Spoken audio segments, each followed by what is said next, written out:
সব প্রকারটা সব ব্যাপারই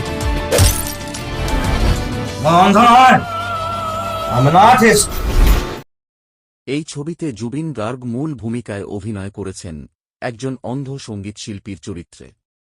তার নাম রাউল। জীবনের নানা চড়ুতর, স্বপ্ন, প্রেম ও সঙ্গীতের মাধ্যমে নিজের অস্তিত্ব প্রতিষ্ঠার বিষয় নিয়েই গল্প।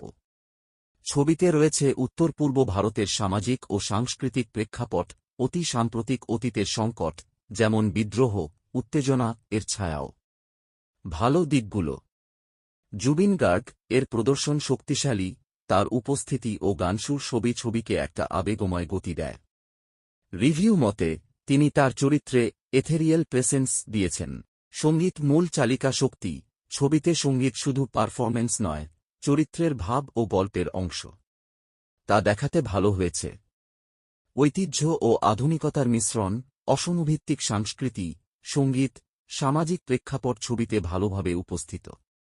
সাদাসিধে নির্মাণশৈলী, রিভিউ বলছে বড় ধরনের প্রযুক্তিগত ফিচার নয়, বরং সরলতা ও আন্তরিকতা দিয়ে গল্প আছে। খারাপ দিকগুলো: গল্প কিছু অংশে খোঁড়া লাগছে, দ্বিতীয়ার্ধে ছবির গতিতে কিছুটা ধীরতা এসেছে বলে সমালোচনায় ইঙ্গিত রয়েছে। প্রেমের নাটক বা রোমান্স কিছুটা কম গভীরে এগিয়েছে। What the film is really about নিয়ে কিছু বিভ্রান্তি রিভিউতে দেখা গেছে। প্রযুক্তিগত বা নির্মাণগত ক্ষেত্রে কিছু নবীনত্ব নেই, অর্থাৎ খুব ঝাঁকিদার দৃষ্টিতে দেখলে উন্নত বলার মতো ফিচার বেশি নয়। সাধারণভাবে বলতে গেলে রই বিনালে একটি অনুভূতিপূর্ণ, আন্তরিক চলচ্চিত্র যা বিশেষত জুবিন গার্গ এর কর্মজীবনের প্রতি এক শ্রদ্ধা নিবেদন হিসাবেও কাজ করে। যদি আপনি সঙ্গীতভিত্তিক গল্প পছন্দ করেন, সংস্কৃতিমুখী হলে এবং একটু সংবেদনশীল থাকেন, তাহলে এটি আপনাকে স্পর্শ করবে। যেখানে গল্প বা তাত্ত্বিক দিক থেকে চমক কম থাকতে পারে, সেখানে অনুভূতির জোর রয়েছে। আমার রেটিং: বাংলায় বললে 3.5 থেকে 4.5 এর মধ্যে।